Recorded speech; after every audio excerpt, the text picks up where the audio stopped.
हरियाणा चुनाव से ठीक पहले बीजेपी की सांसद कंगना रनौत के बयान को लेकर के विवाद छिड़ गया है। किसान आंदोलन को लेकर के उनका विवादित बयान आया और इस वक्त हमारे साथ कांग्रेस किसान नेता राकेश टिकैत साहब हैं। जो आया कंगना का बयान और उसके बाद कई सारे लोगों की टिप्पणियां भी आई। आप भी उस आंदोलन का हिस्सा रहे हैं, किस तरीके से आप इस बयान को देखते हैं? देखो, बयान उनका व्यक्तिगत बयान ये रहा कि बीजेपी ने इससे पल्ला झाड़ा और ये कहा कि व्यक्तिगत बयान है, लेकिन उनको इस तरह के बयान ना दे। पहले भी बहुत उलझुल बयान दिए हैं और खास करके बीजेपी के लोग की और की भी ये है कि वो बयान देने में माहिर हैं। बयान दिया, समाज में छोड़ दिया, उस पर क्या टिप्पणी आई, फिर वापसी हो गई। ऐसे बयान क्यों देते हैं जब उनका किसानी से उससे कोई संबंध ही नहीं है? खेती किसानी में कैसे नफा नुकसान होता है उनको पता ही नहीं है। वे वो जो जिस प्रोफेशन में वे हैं उसकी उन्होंने हकीकत बता दी। महिलाओं के बारे में क्या सोच है, वो इंडस्ट्रीज की सोच उसने बताई। उसने इंजॉय कहाँ करना है, उसमें शराब पीनी है, वो उसने बता दी। तो जो उनकी सोच है वो अपनी बता दी, तो उसी तक रखे, दूसरे के उसमें इंटरफेयर नहीं करना चाहिए। हमारा मूवमेंट शांतिपूर्ण तरीके से 13 महीने दिल्ली में चला, जिसमें कई लाख आदमी यहाँ पे थे और फिर भी वो 13 महीने चला।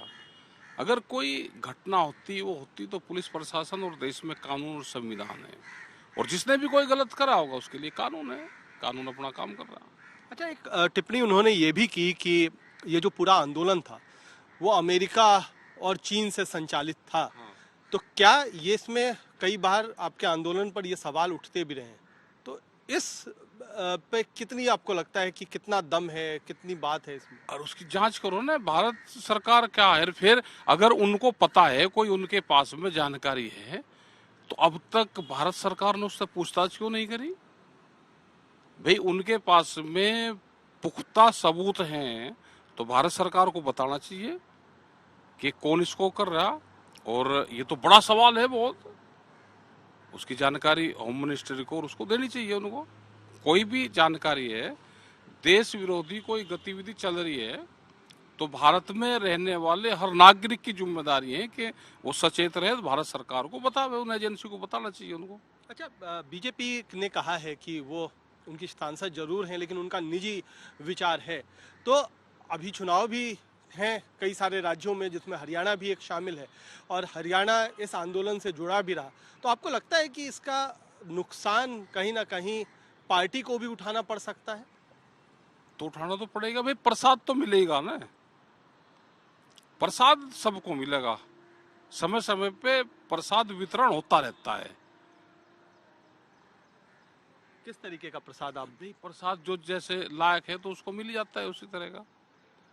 भाई पहले भी प्रसाद तो मिला है ना, प्रसाद मिला पंजाब में, चंडीगढ़ में मिला, प्रसादा मिला है चंडीगढ़ में। हरियाणा में है तो वहां पे मिलेगा, जो जिस तरह का आदमी है उसको उस तरह का मिल जाएगा। चुनाव में चुनावी तरह का मिलेगा, दूसरी तरह का मिल जाएगा, तो प्रसाद मिलता रहता है।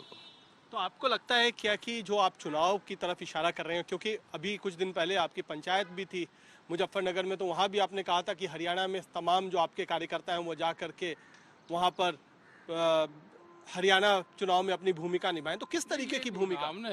हमने ये कहा है कि 750 किसान शहीद हो रहे, जो भी चुनाव लड़ना चाहते हैं तो उससे सवाल जवाब जरूर करें, चाहे वो सत्ता पक्ष का है या विपक्ष का है। अब सत्ता तो उन्हीं की है ना, तो सवाल जवाब तो उन्हीं से होंगे। भाई मध्य प्रदेश में जिसकी है तो उससे होंगे, छत्तीसगढ़ में जिसकी है तो उससे होंगे, तो सवाल जवाब तो सरकार से होंगे कि भाई 750 किसान शहीद हुए, उसके बारे में भी एक शब्द बोल दो। वे गलत हुआ या वो सही हुआ, किसान आंदोलन सही था या गलत था, अग्निवीर सही है या गलत है, तो कुछ क्वेश्चन है, वे क्वेश्चन जरूर जनता को करने चाहिए। आप भी करने जाएंगे हरियाणा में जो सरकार है वहाँ की उनसे? नहीं, हम नहीं करने जाएंगे, हम तो अब तो है नहीं, क्योंकि अब तो चुनाव आचार संहिता वहां पर लग गई। अगर मुख्यमंत्री से पहले मिलते तो हम बिल्कुल मिलते, किसानों के संबंध में मिलेंगे। जो भी सरकार होगी, स्टेट गवर्नमेंट हो सेंटर हो, अगर वो किसान संबंधी बात करना चाहेगी, गांव संबंधी, आदिवासियों के, नौजवान के संबंधी, दुकानदार, तो हम बिल्कुल बात करेंगे। अब दिल्ली सरकार है, मौजूदा सरकार है, तो इससे बातचीत करेंगे। यहाँ के वकील की समस्याएं हैं तो उसके बारे में हम एक दिन गए भी थे। यहाँ के और जितने भी जो भी समस्या होगी, किसी की भी होगी, तो हम बिल्कुल बात करेंगे।